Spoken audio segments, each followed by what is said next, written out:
Hello students, welcome to Selection at the online platform. Myself Suraj Rathore, I'm a faculty of mechanical engineering. So आज से हम लोग अपने YouTube channel पर online lectures की series start कर रहे हैं। इसमें जो सबसे पहले जो सीरीज़ चलेंगी वो टेक्निकल्स के लिए चलेंगी, ठीक है। और आज जो मैं सब्जेक्ट स्टार्ट करने वाला हूँ ये कंबाइंड ब्रांचों के लिए है, ठीक है, सिविल और मैकेनिकल के लिए, जिसका नाम है फ्लूइड मैकेनिक्स एंड मशीनरी। ये लेक्चर 1 है, ठीक है। ऐसे धीरे धीरे लेक्चर 2, लेक्चर 3, लेक्चर 4 आते रहेंगे। ओके, सो इस लेक्चर में हम लोग बात करेंगे सिर्फ बेसिक्स से कि कैसे ये फ्लूइड मैकेनिक्स सब्जेक्ट बना। ओके, कि फ्लूइड मैकेनिक्स में मैकेनिक्स क्या होती है। ओके, सो देखिए,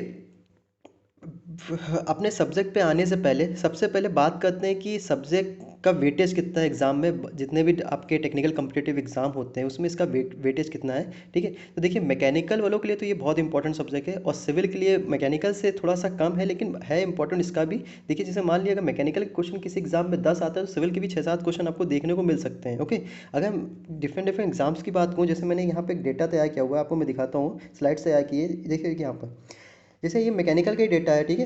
इंजीनियरिंग सर्विसेज की अगर मैं बात करूँ तो इंजीनियरिंग सर्विसेज में भाई जो 2019 में 30 मार्क्स का क्वेश्चन आया था, 2020 में 24 मार्क्स का क्वेश्चन आया हुआ था, ठीक है। गेट की बात करूँ तो गेट मल्टीपल सेक्शन में होते हैं, 2 सेशन में है, तो 2020 में 11 मार्क्स का आया था और 9 मार्क्स का आया था सेकेंड सेशन में।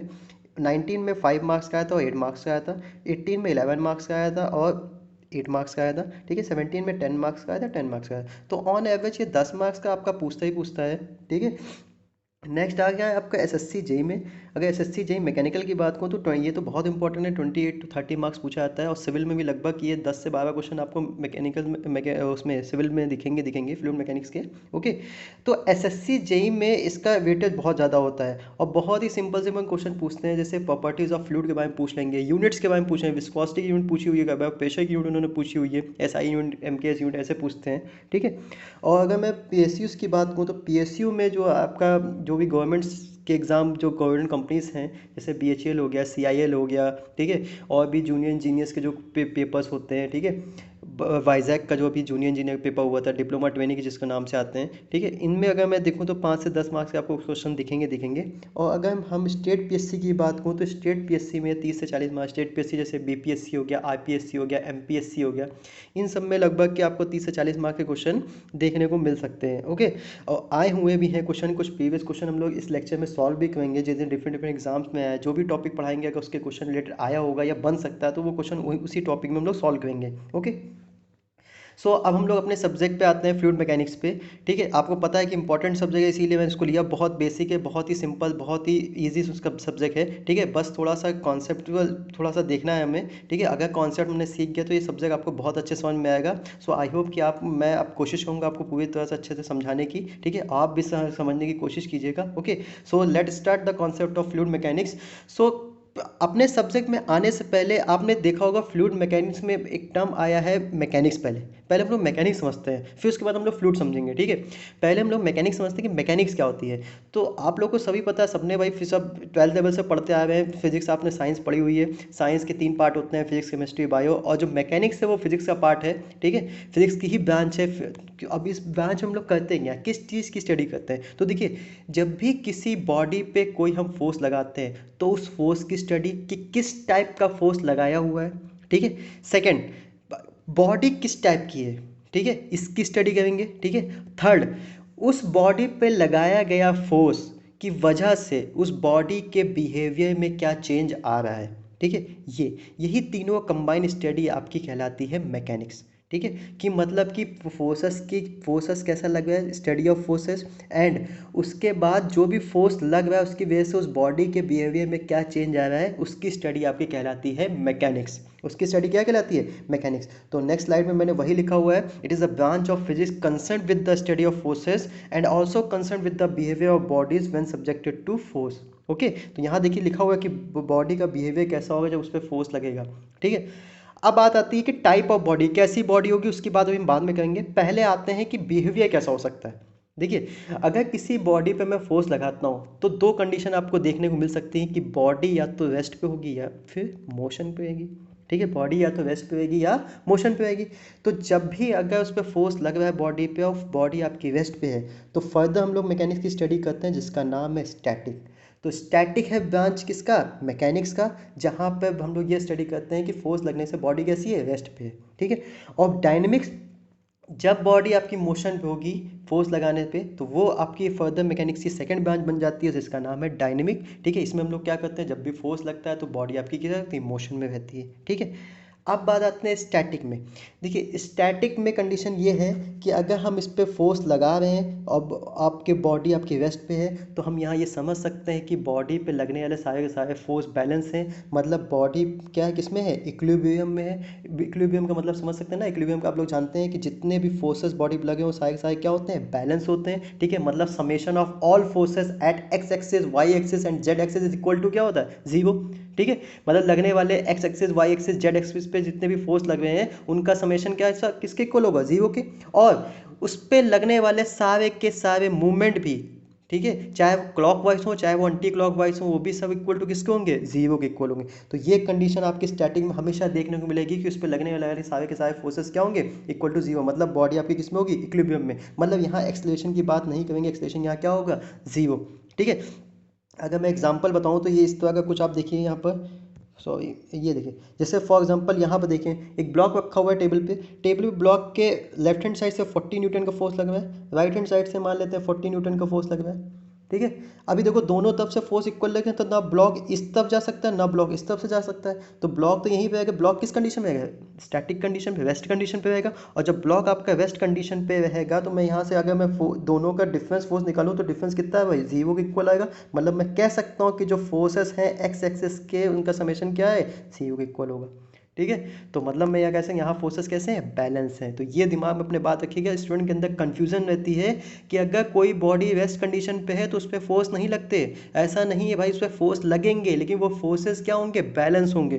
ठीक है, अभी जैसे मैंने यहाँ ये बता दिया, सॉरी, जैसे मैंने यहाँ ये बता दिया ब्लॉक रखा है, अभी इस पर मैं कोई फोर्स नहीं लगा, कहेंगे आज स्टैटिक में भाई क्या ये फोर्स नहीं लग रहा है, किस पे वेट लग रहा है और ये वेट किसको बैलेंस कर रहा है, नॉर्मल की वजह से, तो क्या ये फोर्स नहीं लगे। तो यहाँ ये भी तो कह सकता हूँ कि एन इजक्वल टू डब्ल्यू, इनका समेशन भी तो जीरो के इक्वल आएगा, है ना। तो ये है भाई ये अपने दिमाग में रखिएगा कि अगर स्टैटिक कंडीशन तो उस पर फोर्सेस क्या होंगे, बैलेंस होंगे, फोर्स कंसिडर होगा। ओके, लेकिन वो फोर्सेस कैसे किस कंडीशन में होंगे, बैलेंस कंडीशन में, इक्विलिब्रियम कंडीशन पे होंगे। ओके, नेक्स्ट आता है आपका डायनेमिक। देखिए डायनेमिक कंडीशन कब आएगी, इसी एग्जांपल में हम लोग समझते हैं डायनेमिक कंडीशन कब आएगी। देखिए अगर ये ब्लॉक रखा हुआ है, ठीक है, इस ब्लॉक पे मैंने लेफ्ट हैंड साइड से मान लेते हैं 40 न्यूटन का फोर्स लगाया और राइट हैंड साइड से मैंने 20 न्यूटन का फोर्स लगाया। ठीक है, अब देखो बात समझो कि जब लेफ्ट हैंड साइड से मैंने 40 न्यूटन का फोर्स लगाया, राइट हैंड साइड से 20 न्यूटन का फोर्स लगाया, लेफ्ट हैंड साइड से ज़्यादा फोर्स लग रहा है और राइट हैंड साइड से कम फोर्स लग रहा है, तो बॉडी कहाँ मूव करेगी भाई, जिधर से ज़्यादा फोर्स लग रहा है तो बॉडी अब मोशन में आ गई है। अगर मैं इनका डिफरेंस निकालूँ तो ये देखो 20 न्यूटन का फोर्स एक ज़्यादा एक्स्ट्रा फोर्स लगा है, जिसको हम लोग बोल सकते हैं कि एक अनबैलेंस फोर्स लगा है, किस डायरेक्शन पे, लेफ्ट डायरेक्शन पे, तो बॉडी यहाँ से यहाँ मूव कर जाएगी। तो अब यहाँ से मैं एक चीज़ समझ गया कि बॉडी मोशन पे जब ही आएगी जब आप पे वहाँ पर कोई ना कोई एक अनबैलेंस फोर्स लगेगा। ठीक है, स्टैटिक कंडीशन में फोर्सेस सारे बैलेंस होते हैं, डायनेमिक कंडीशन पे फोर्सेस अनबैलेंस होते हैं। ओके, तो यहाँ मोशन क्या आएगा भाई, यहाँ मोशन जब ही आएगा जब किसी बॉडी पे एक अनबैलेंस फोर्स लगेगा। मतलब कि यहाँ ये आएगा, ये कंडीशन आएगी जो समेशन ऑफ एफ एक्स हैगा वो नॉट इक्वल टू जीरो होगा, या वाई होगा या जेड होगा, मैं एक्स लिया हूँ तो बी क्योंकि यहाँ मैंने एक्स के हिसाब से बताया।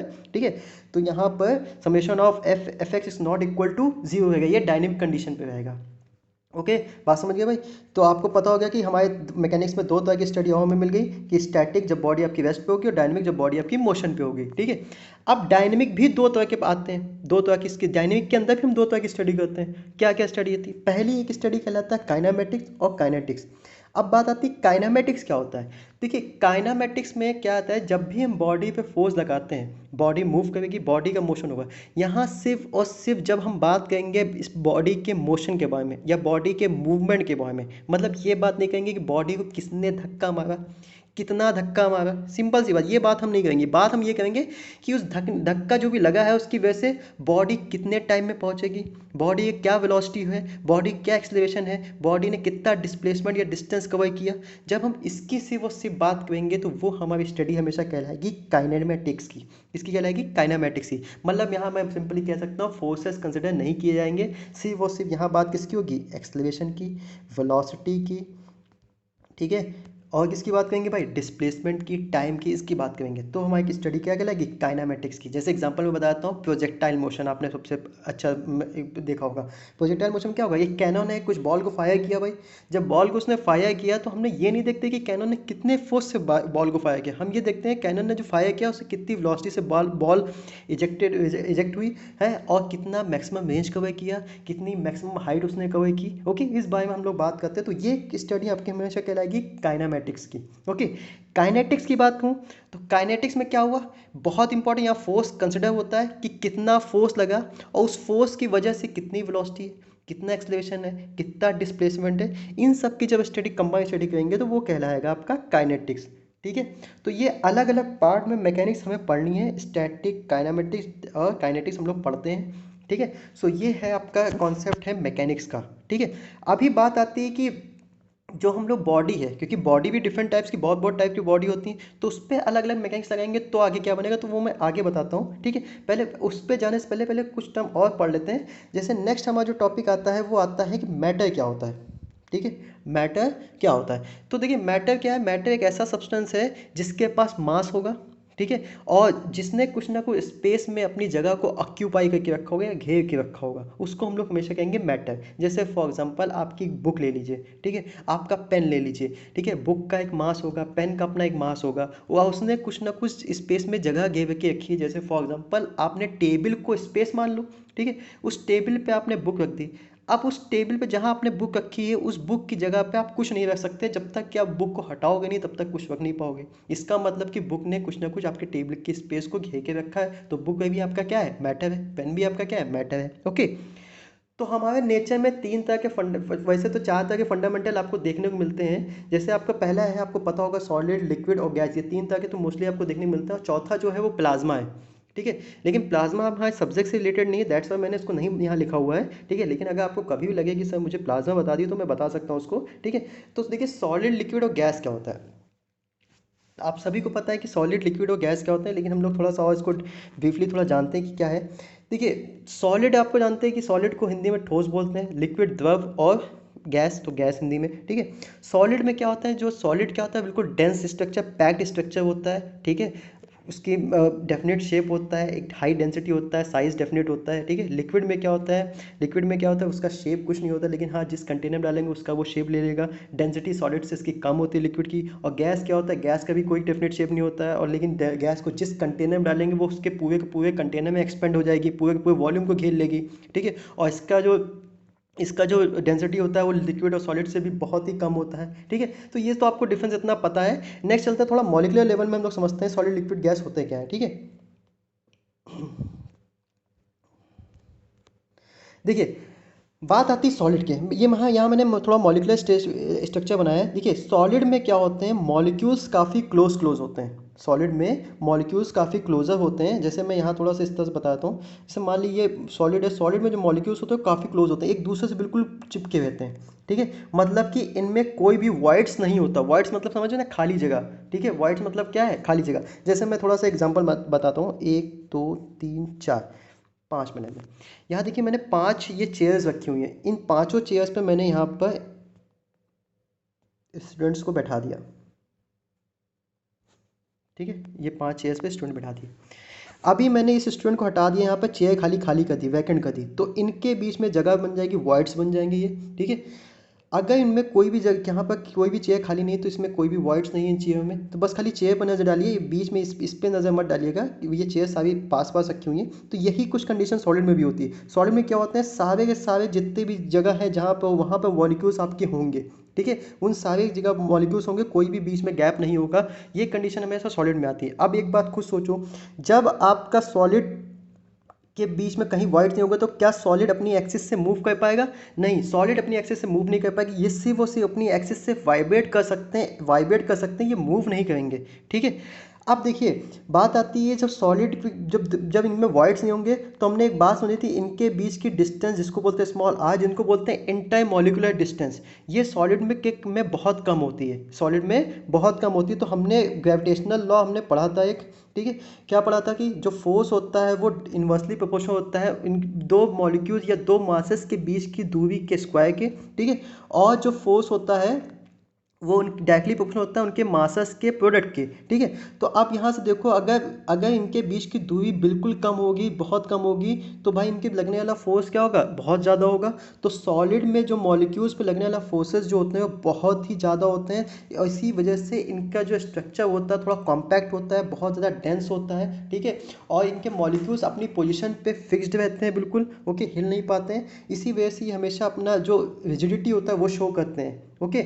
और इनकी जो डेंसिटी होती है वो भी हाई होती है, क्यों, क्योंकि अगर लिमिटेड वॉल्यूम की बात करें तो इसमें मासेस देखो बहुत ज़्यादा है, तो डेंसिटी आपको पता है कि मास अपॉन वॉल्यूम होता है, और मास जितना ज़्यादा होगा डेंसिटी ज़्यादा होगी, ठीक है। ये बात हम लोग बाद में जब डेंसिटी आएगा तो उस पर भी अच्छे से करेंगे, ठीक है। तो ये था आपका सॉलिड का स्ट्रक्चर, ठीक है। नेक्स्ट आता है लिक्विड। देखिए लिक्विड में क्या होता है, मॉलिक्यूल्स थोड़े दूर दूर होते हैं, थोड़ा थोड़ा गैप होता है मॉलिक्यूल्स में। तो जब थोड़े थोड़े गैप होंगे तो आप देखिए ये जो मॉलिक्यूल्स है ये अपनी पोजीशन से मूव कर सकता है, ठीक है। ये अब ये वाइब्रेट नहीं करेगा, क्या करेगा, अपनी पोजीशन से मूव करेगा। तो जब भी मूव करेंगे तो भाई हम ये कह सकते हैं कि ये जो लिक्विड है इसके पास कैपेसिटी होगी फ्लो करने की, क्योंकि इसके मॉलिक्यूल्स हिल रहे हैं, ठीक है। तो यहाँ पर अगर बात करें तो फोर्स ऑफ अट्रैक्शन क्या होता है, सॉलिड के कंपेरिजन कम होता है, क्योंकि यहाँ डिस्टेंस थोड़ी सी क्या हो जाती है, बढ़ जाती है, ठीक है। यहाँ डिस्टेंस क्या हो जाती है, थोड़ी सी बढ़ जाती है। और जब डिस्टेंस थोड़ी सी बढ़ जाएगी तो इनमें फोर्स क्या होगा, सॉलिड कंपैरिजन में थोड़ा कम लगेगा, ठीक है। लेकिन सॉलिड और लिक्विड में एक सिमिलरिटी बहुत अच्छी देखने मिलती है कि दोनों में ही आपको मॉलिक्यूल्स लाइन वे में दिखेंगे, ठीक है। इसी वजह से इनमें हमेशा आपको सरफेस देखने को मिलेगी, तो आपको लिक्विड में भी सरफेस देखने को मिलेगी, जिसको हम लोग फ्री सरफेस बोलते हैं, ठीक है। इसी की हेल्प से हम ये बता सकते हैं कि कंटेनर में कितना लिक्विड भरा हुआ है, ठीक है। और सॉलिड के पास तो अपनी एक सरफेस होती है भाई, ठीक है, चारों तरफ हर डायरेक्शन से देखो दिखेगा आपको, ठीक है। तो अब ये हो गया लिक्विड, ठीक है। बात आती है अब गैस की, ठीक है। देखिए गैस के जो मॉलिक्यूल्स होते हैं वो रैंडम मोशन में रहते हैं, पूरे कंटेनर में घूमते रहते हैं, ऐसे जैसे मैंने एरो लगाया, ये एरो ये बताया कि ये मूव कर रहे हैं, ठीक है। तो पूरे के पूरे कंटेनर में घूमते रहते हैं, इनका जो मोशन होता है वो जिगजैग मोशन होता है। तो इसके कारण इनके जो बीच में लगने वाला जो फोर्स होता है वो काफ़ी कम होता है सॉलिड और लिक्विड के कंपेरिजन में, क्यों, क्योंकि इनके बीच की जो मॉलिक्यूल्स के जो बीच की जो दूरियां होती हैं वो काफ़ी ज़्यादा होती है, जिसके कारण इनका फोर्स क्या होता है, अट्रैक्शन फोर्स क्या होता है, बहुत ही कम होता है। और लिक्विड और सॉरी गैस का कोई भी डेफिनेट शेप नहीं होता है, बट हाँ इन दोनों में एक सिमिलरिटी ये होती है कि ये दोनों कंटेनर में जानते हैं, कंटेनर शेप लेते हैं, लेकिन लिक्विड क्या है, आपको एक सरफेस दिखाएगा, और गैस आपको कोई सरफेस नहीं दिखाएगा, गैस पूरे के पूरे वॉल्यूम में ऑक्यूपाई हो जाएगा, ठीक है। ये हो गया। अब बात आती है कि गैस के पास इतनी एनर्जी आती कहाँ से, ठीक है। क्यों इतने इसके जो मॉलिक्यूल्स होते हैं इतने हाईली एनर्जाइज्ड होते हैं, ठीक है, जिसको हम लोग बोल सकते हैं हाईली एनर्जाइज्ड क्यों होते हैं। तो देखिए आपको पता है भाई कि जैसे आपने देखा कि वैसे मैं यहाँ पे तीन कंडीशन लेता हूँ, एक, दो और तीन, ठीक है। इस यहाँ पे मैंने डाल दिए आइस के क्यूब्स डाल दिए, आइस क्यूब्स डाल दिए, ठीक है। इस आइस क्यूब्स को मैंने हीट दिया, ठीक है। हीट देने के बाद ये बन गया वाटर में, ठीक है। अब देखिए जैसे ही मैं हिट दिया तो इसके मॉलिक्यूल्स थोड़े से एनर्जाइज हुए, तो मॉलिक्यूल्स क्या हो गए, थोड़े से फ्लो होने लगे इधर से उधर, ठीक है, क्योंकि मैंने हीट दी। फिर मैंने अगेन इसमें हीट दिया तो ये वाटर था ये किस में बन गया, स्टीम में, ठीक है, जिस in the form of gas में बन गया, ठीक है। मतलब इसके मॉलिक्यूल्स क्या हो गए, और ज़्यादा एनर्जाइज हो गए, इनके पास एनर्जी आ गई, ठीक है। आप देखिए बात समझिए, मैंने इसमें हीट दिया, heat is a function of क्या होता है, टेम्परेचर, मतलब यहाँ पर टेम्परेचर बहुत ज़्यादा है, ठीक है, किनके, इनके मॉलिक्यूल्स के पास। और आपने पढ़ा होगा according to the kinetic theory of gases, जो आपका जो आप सॉरी आपने काइनेटिक थ्योरी ऑफ गैसेस पढ़ोगे, जो आपका वी आर एम एस होता है, वी आर एम एस वो डायरेक्टली प्रोपोर्शनल होता है अंडर रूट टी के, ठीक है। रूट मीन स्क्वायर वेलोसिटी जो किसकी डायरेक्टली प्रोपोर्शनल होता है, किसके, टेम्परेचर की, ठीक है। अब आपको समझिए अगर किसी मॉलिक्यूल्स का टेम्परेचर बढ़ाते हैं तो उसका वेलोसिटी बढ़ेगा, आर एम एस, ठीक है। अगर वी आर एम एस बढ़ता है तो मैं ये कह सकता हूँ कि मतलब काइनेटिक एनर्जी, अगर वेलोसिटी किसी की बढ़ती है तो उसकी काइनेटिक एनर्जी भी बढ़ेगी, ठीक है। तो मैं ये कह सकता हूँ कि जो गैसेस के मॉलिक्यूल्स वो हाईली एनर्जाइज होते हैं, उनके पास हाई काइनेटिक एनर्जी होती है, उनके पास हाई मोमेंटम होता है, जिसकी वजह से वो क्या कहते हैं, पूरे पूरे कंटेनर में घूमते रहते हैं, क्या कहते हैं, घूमते रहते हैं। तो अब यहाँ से एक डिफरेंस और मुझे मिल गया, वो डिफरेंस ये है कि जो सॉलिड है इसकी वेलोसिटी, इसके मॉलिक्यूल्स तो बिल्कुल ही नहीं सकते, वेलोसिटी जीरो, तो इनकी काइनेटिक एनर्जी क्या है, कम होती है। लिक्विड में थोड़ी सी काइनेटिक सॉलिड के कंपेरिजन में ज़्यादा होती है, और गैस में तो बहुत ज़्यादा होती है, इसी कारण ये पूरे पूरे कंटेनर में घूमते रहते हैं। तो ये डिफरेंस है सॉलिड, लिक्विड और गैस का, ठीक है। एक और डिफरेंस है, सॉलिड के मॉलिक्यूल्स हिल नहीं पाते, इसीलिए यहाँ कोई भी कॉन्सेप्ट विस्कोसिटी का आता ही नहीं है। लिक्विड और गैस ये दोनों फ्लो करते हैं, तो यहाँ पर कॉन्सेप्ट आपको विस्कोसिटी देखने को मिलेगा, ओके। क्या करेंगे देखने को मिलेगा। लेकिन डेंसिटी आपकी सॉलिड की बहुत ज़्यादा होती है, देन उसके बाद लिक्विड की कम होती है, फिर गैस की बहुत ही कम होती है, क्योंकि आपको पता है भाई इनमें जो डिस्टेंस है इंटरमोलिकुलर गैसेस में बहुत ज़्यादा है, जिसके कारण इनमें क्या है भाई डेंसिटी इसकी बहुत ही कम होती है। ठीक है, सो ये था सॉलिड, लिक्विड और गैस का। अब ये दोनों भाई अब मैंने बताया ये दोनों फ्लो कर सकते हैं, तो ये दोनों फ्लो कर सकते हैं, इसीलिए इनको हम क्या बोलते हैं फ्लूइड। आगे हम लोग फ्लूइड के बारे में बात करेंगे कि फ्लूइड की डेफिनेशन क्या होती है, अच्छा समझेंगे। ओके, सो ये कॉन्सेप्ट था मैटर का। अब नेक्स्ट आता है कि हमने अभी मैकेनिक्स पढ़ा था, मैकेनिक्स में हम लोग बात करते कि बॉडी पे फोर्स लगाया, तो भाई बॉडी किस टाइप की होती है, बॉडी क्या होती है, बॉडी कितने टाइप की होती है। ठीक है, और इस बॉडी के हिसाब से हम कैसे कैसे मैकेनिक्स आगे पढ़ते हैं। ठीक है, तो नेक्स्ट हमारा जो आता है वो आता है बॉडी। ठीक है, तो देखिए आपको पता है कि बॉडी भाई क्या होती है, बॉडी आपका एक तरह का ऑब्जेक्ट है, जो वही जो मैटर है हमारे वो भी एक तरह की बॉडी है, लेकिन बॉडी को मैं थोड़ा और अच्छे वे में डिफाइन कर सकता हूँ कि बॉडी के पास एक फिजिकल फ्रेम होता है। ठीक है, फिजिकल फ्रेम मतलब समझे ना, जैसे फॉर एग्जांपल आपने देखा मोबाइल, मोबाइल का एक फिजिकल फ्रेम है, आप अच्छे से बता सकते हो कि मोबाइल एक क्यूबाइड शेप का है, तो इसको हम एक तरह का बॉडी कह सकते हैं, जिसको हम इजीली डिटरमाइन कर सकते हैं। ठीक है, तो बॉडी एक ऐसा ऑब्जेक्ट जिसके पास फिजिकल फ्रेम है, जिसके पास मास और वॉल्यूम कंसिस्ट है। ठीक है, ये एक तरह की बॉडी होती है। ठीक है, अब आपको पता है दो तरह की बॉडी हम लोग पढ़ते हैं। ठीक है, पहली बॉडी होती है रिजिड और दूसरी होती है डिफॉर्मेबल बॉडी। रिजिड को हिंदी में बोलते हैं दृढ़ पिंड और इसको बोलते हैं विरूपित पिंड। ठीक है, अब रिजिड बॉडी क्या होती है भाई, देखिए रिजिड बॉडी वो बॉडी होती है जिस पे कितना भी फोर्स लगाओ, कितना भी फोर्स लगाओ बॉडी कभी भी डिफॉर्म नहीं करेगी। मतलब बॉडी में कोई भी डायमेंशन चेंज नहीं होगा, बॉडी में कोई भी स्ट्रेन नहीं आएगा, बॉडी में कोई डिफॉर्मेशन नहीं होगा। ठीक है, तो ये इस तरह की बॉडी को हम लोग क्या बोलते हैं, रिजिड बॉडी। अब आप खुद बताइए कि ऐसी बॉडी एग्जिस्ट है कि आपको कितना भी फोर्स लगाओ बॉडी आपकी कभी डिफॉर्म नहीं करेगी, नहीं, ऐसा कभी भी नहीं हो सकता। हाँ, ये मैं मान सकता हूँ कि लिमिट ऑफ फोर्स से ज़्यादा अगर कोई फोर्स लगाते हैं किसी बॉडी पे तो वो बॉडी आपकी डिफॉर्म कर सकती है। ठीक है, जैसे आपके पास पेन है, आप देखिए पेन पे आपने फोर्स, टेंसाइल फोर्स मान लीजिए 10 न्यूटन का फोर्स लगा है, पेन आपका नहीं डिफॉर्म कर रहा है। 20 न्यूटन का फोर्स लगा है, नहीं डिफॉर्म कर, नहीं हो सकता भाई 21 न्यूटन पे वो डिफॉर्म कर जाए। तो भाई 20 न्यूटन तक तो वो बॉडी रिजिड रही, क्योंकि वो उसके लिमिट ऑफ फोर्स के अंदर है, बॉडी डिफॉर्म नहीं किया, उसका डिफॉर्मेशन जीरो हुआ। लेकिन 21 न्यूटन के बाद वो बॉडी डिफॉर्म कर गई तो वो रिजिड बॉडी नहीं रहेगी।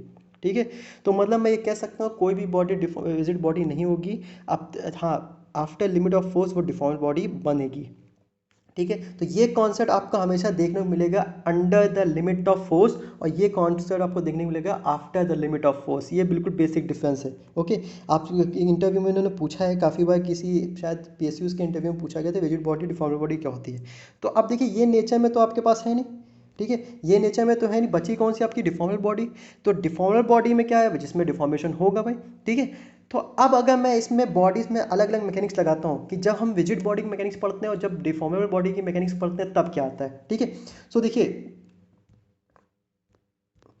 जब हम मैकेनिक्स ऑफ रिजिड बॉडी करते हैं, रिजिड बॉडी आपकी इमेजिनरी बॉडी है। ठीक है, तो यहाँ पर अगर हम फोर्सेस की स्टडी करेंगे, ठीक है, रिजिड बॉडी में, अब देखिए जब रिजिड बॉडी पे हम फोर्सेस लगाएंगे, स्टडी करेंगे, तो बॉडी में डिफॉर्मेशन तो होगा नहीं रिजिड बॉडी में। ठीक है, तो जब बॉडी में डिफॉर्मेशन नहीं होगा तो बॉडी का मोशन क्या होगा, सिर्फ और सिर्फ बॉडी डिस्प्लेस करेगी। ठीक है, जब बात हम सिर्फ डिस्प्लेसमेंट की बात करेंगे तो यहाँ हमारा नया सब्जेक्ट बनता है जिसका नाम है इंजीनियरिंग मैकेनिक्स।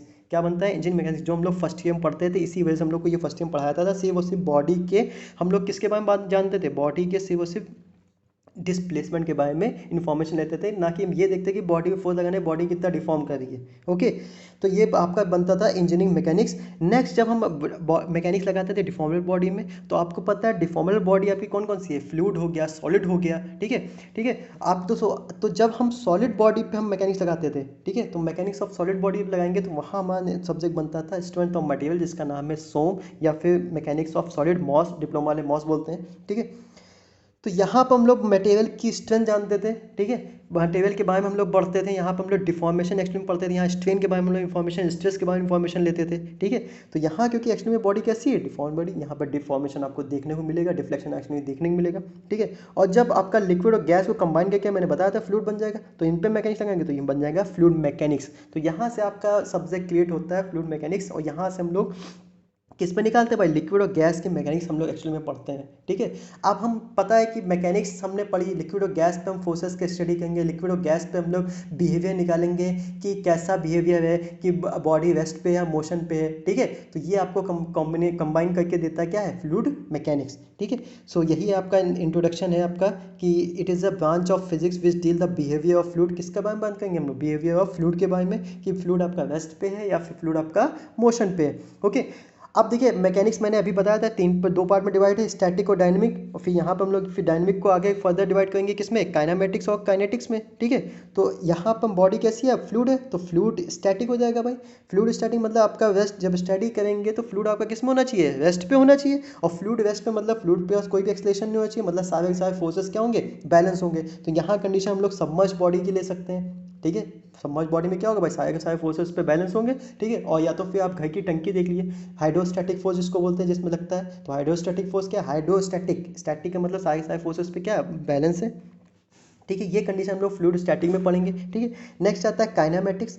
काइनेमेटिक्स में हम लोग डील किसकी बात करेंगे, मैंने बताया था यहाँ पर सिर्फ और सिर्फ मोशन की स्टडी करते हैं, मूवमेंट की स्टडी करते हैं। यहाँ ये नहीं बात करते कि भाई यहाँ पर फोर्स कितना लगाया गया, ठीक है, इसके बारे में बात नहीं करेंगे। सिर्फ और सिर्फ किसकी बात करेंगे, सिर्फ बात करेंगे हम लोग मोशन की बात करेंगे, मूवमेंट की बात करेंगे, ठीक है। यहाँ मैंने एग्जांपल दिया है रिवर फ्लो। रिवर फ्लो क्या होता है भाई, नदियाँ जो है भाई पहाड़ों से फ्लो करेंगे, उनमें सिर्फ वेलोसिटी, एक्सेलरेशन और डिस्प्लेसमेंट की बात करेंगे, हम फोर्स की बात नहीं करेंगे, ठीक है, कि कितने डिस्प्लेसमेंट हुआ, कितना डिस्टेंस हुआ, कितनी एक्सेलरेशन से आ रही है, सिर्फ उसकी बात करें, ठीक है।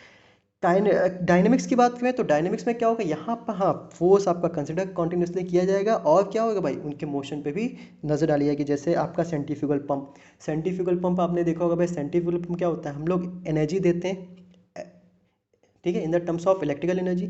वो इलेक्ट्रिकल एनर्जी मैकेनिकल में कन्वर्ट होती है, फिर वो मैकेनिकल एनर्जी किस में कन्वर्ट होती है, हाइड्रोलिक्स में, और फ्लूइड आपका लो प्रेशर से हाई प्रेशर चढ़ता रहता है, ठीक है। लेकिन जैसे ही हमने इलेक्ट्रिकल एनर्जी देना बंद कर दिया in the terms of force, वो भी क्या energy in the terms of force, अगर देना बंद कर दिया तो क्या fluid low pressure high pressure चढ़ेगा, नहीं चढ़ेगा। तो ये कंडीशन आपकी आती है डायनेमिक्स में। सो हमें पूरी फ्लूइड मैकेनिक्स इसी पार्ट में पढ़नी है। पहले हम लोग स्टैटिक पढ़ेंगे, यही मॉड्यूल्स हैं 3 समझ लीजिए, फिर काइनेमेटिक्स पढ़ेंगे, फिर हम लोग काइनेटिक्स पढ़ेंगे, ओके। फ्लूइड स्टैटिक में हम लोग बात करेंगे, पहले सबसे पहले बात करेंगे प्रॉपर्टीज ऑफ फ्लूइड के बारे में, फ्लूइड की कैरेक्टरिस्टिक के बारे में बात करेंगे। फिर उसके बाद हम लोग आएंगे हाइड्रोस्टैटिक फोर्स, बायंसी के बारे में बात करेंगे, फ्लोटेशन के बारे में बात करेंगे। देन उसके बाद काइनेमेटिक्स में हम लोग आएंगे, अलग अलग टाइप के फ्लो पढ़ेंगे, uniform flow, non uniform flow, study unsteady flow, laminar turbulent flow, rotational irrotational flow, continuity equation की बात करेंगे, ओके। फिर उसके बाद डायनेमिक्स में हम लोग आएंगे, यहाँ पे हम लोग बात करेंगे बर्नौली इक्वेशन की, ठीक है, एप्लीकेशंस ऑफ बर्नौली बात करेंगे यहाँ पर venturi meter, orifice meter, okay, pitot tube, रोटा मीटर, ये सब चीज़ों की बात करेंगे हम लोग फ्लूइड डायनेमिक्स में, ओके। सो ये आपका बेसिक इंट्रोडक्शन था कि फ्लूइड मैकेनिक्स कैसे बना था, ठीक है, क्या क्या हमें पढ़ने थे। नेक्स्ट लेक्चर में हम लोग बात करेंगे, मैकेनिक्स के बारे में बात कर ली, अब हम लोग नेक्स्ट लेक्चर में जो बात करेंगे वो बात करेंगे कि फ्लूइड क्या होता है, व्हाट इज़ फ्लूइड, ठीक है, उसके में बात करेंगे। फिर उसके बाद हम लोग बात करेंगे प्रॉपर्टीज़ ऑफ फ्लूइड में, ऐसे लेक्चर्स आपके बटे हुए हैं, ठीक है। सो आई होप कि आपको समझ में आया होगा, मैंने पूरी कोशिश की आपको समझाने की, आप भी कोशिश करिए समझने की अच्छे से, ठीक है। अभी मैं सॉफ्टवेयर की हेल्प से ही आपको पढ़ा सकता हूँ, ठीक है, क्योंकि अभी मैं खुद घर से नहीं निकल पा रहा हूँ, ठीक है। फिर जब हम लोग इंस्टीट्यूट पहुँचेंगे तो वहाँ से हम लोग पढ़ाएंगे, फिर बोर्ड के थ्रू हेल्प से, बोर्ड की हेल्प से पढ़ेंगे, ओके। सो वहाँ पर काफ़ी अच्छा समझ में भी आएगा, और काफ़ी अच्छे से मैं उसको और अच्छे से फिगर्स बना के आएगा, क्योंकि अभी यहाँ मैंने अपने नोट्स के थ्रू बताया हुआ है, ठीक है। सो ये नोट्स आपके at the end of the lectures आपको प्रोवाइड हो जाएंगे, ठीक है। ये मेरे खुद के नोट्स हैं, बस ये प्रॉब्लम ये है क्योंकि डिप्लोमा वाले हिंदी मीडियम में होते हैं तो उनको ये इंग्लिश में अवेलेबल होगा, लेकिन मैं आपको हेल्प कर दूंगा, जो भी टर्म आपको नहीं समझ में आया उसको मैं हिंदी में बता दूंगा, इसको हिंदी में बोलते हैं क्या, ओके। सो आपसे बस खाली एक ही गुजारिश है कि प्लीज़ आप लोग थोड़ा सा मेंटेन अपना टाइम टेबल थोड़ा सुधार लीजिए, और इससे अच्छे से पढ़ना स्टार्ट कर दीजिए। जो भी आपने अभी तक मस्ती कर ली है उसको छोड़िए, क्योंकि जैसे ही सारी चीज़ें ख़त्म होंगी भाई एग्ज़ाम आपके होंगे, ठीक है, एग्ज़ाम होंगे, आपको पढ़ाई ये सारी करके रखनी है, तैयार अपनी प्रिपरेशन रखनी है, ठीक है। आप लोग रेगुलरिटी मेंटेन करके आपको पर डे लेक्चर्स मिलते रहेंगे, और पर डे आप लोग इसको पढ़ते रहिए, ओके। और आप लोग नोट्स भी बनाते रहिए, और इसी लेक्चर में हम लोग अलग अलग टाइप के क्वेश्चंस भी सॉल्व करेंगे, उसको भी आप सॉल्व करती है, और जितने भी क्वेश्चन आपको मिलते हैं कहीं से उसको भी सॉल्व करने की कोशिश कीजिए। कभी कोई भी प्रॉब्लम आती है तो आप प्लीज़ मुझे इस नंबर पे कॉल कर सकते हैं, सॉरी कॉल मत कीजिएगा, आप मैसेज ही कीजिएगा, ठीक है। इस नंबर पे आप मैसेज कीजिए, व्हाट्सएप मैसेज कीजिए कि सर ये क्वेश्चन नहीं हुआ, मैं क्वेश्चन को आपको सॉल्यूशन दे सकता हूँ, बता भी सकता हूँ, okay. So thank you students. Best of luck for your futures. Okay, thank you.